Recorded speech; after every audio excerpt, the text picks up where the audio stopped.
Chapter 3.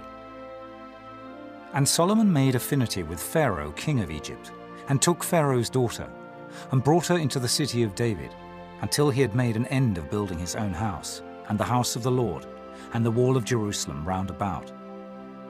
Only the people sacrificed in high places, because there was no house built unto the name of the Lord until those days.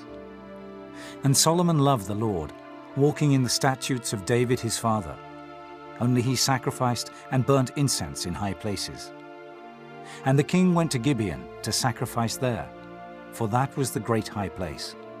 1,000 burnt offerings did Solomon offer upon that altar. In Gibeon the Lord appeared to Solomon in a dream by night. And God said, Ask what I shall give thee. And Solomon said, Thou hast showed unto thy servant David my father great mercy, according as he walked before thee in truth and in righteousness and in uprightness of heart with thee. And thou hast kept for him this great kindness, that thou hast given him a son to sit on his throne, as it is this day. And now, O Lord my God, thou hast made thy servant king instead of David my father. And I am but a little child. I know not how to go out or come in. And thy servant is in the midst of thy people which thou hast chosen, a great people that cannot be numbered nor counted for multitude. Give, therefore, thy servant an understanding heart to judge thy people, that I may discern between good and bad. For who is able to judge this, thy so great a people? And the speech pleased the Lord, that Solomon had asked this thing.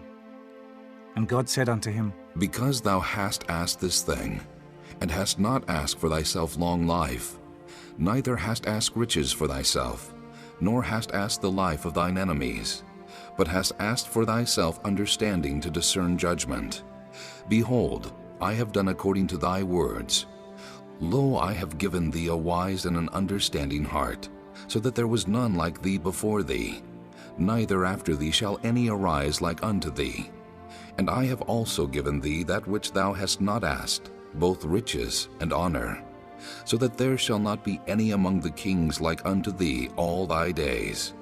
And if thou wilt walk in my ways, to keep my statutes and my commandments, as thy father David did walk, then I will lengthen thy days. And Solomon awoke, and behold, it was a dream. And he came to Jerusalem, and stood before the ark of the covenant of the Lord, and offered up burnt offerings, and offered peace offerings, and made a feast to all his servants. Then came there 2 women that were harlots unto the king, and stood before him. And the one woman said, O my lord, I and this woman dwell in one house, and I was delivered of a child with her in the house. And it came to pass the 3rd day after that I was delivered, that this woman was delivered also.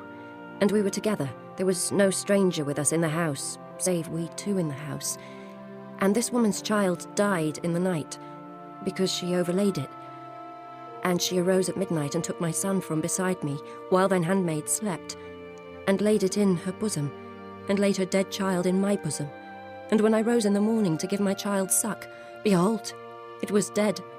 But when I had considered it in the morning, behold, it was not my son which I did bear.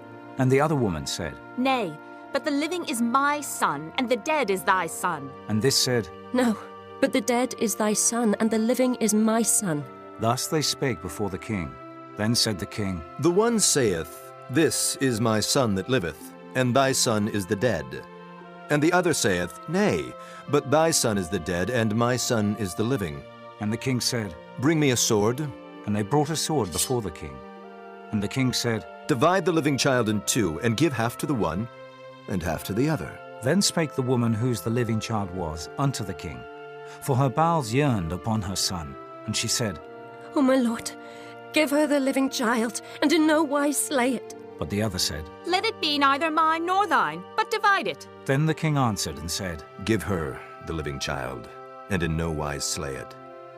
She is the mother thereof. And all Israel heard of the judgment which the king had judged. And they feared the king, for they saw that the wisdom of God was in him, to do judgment.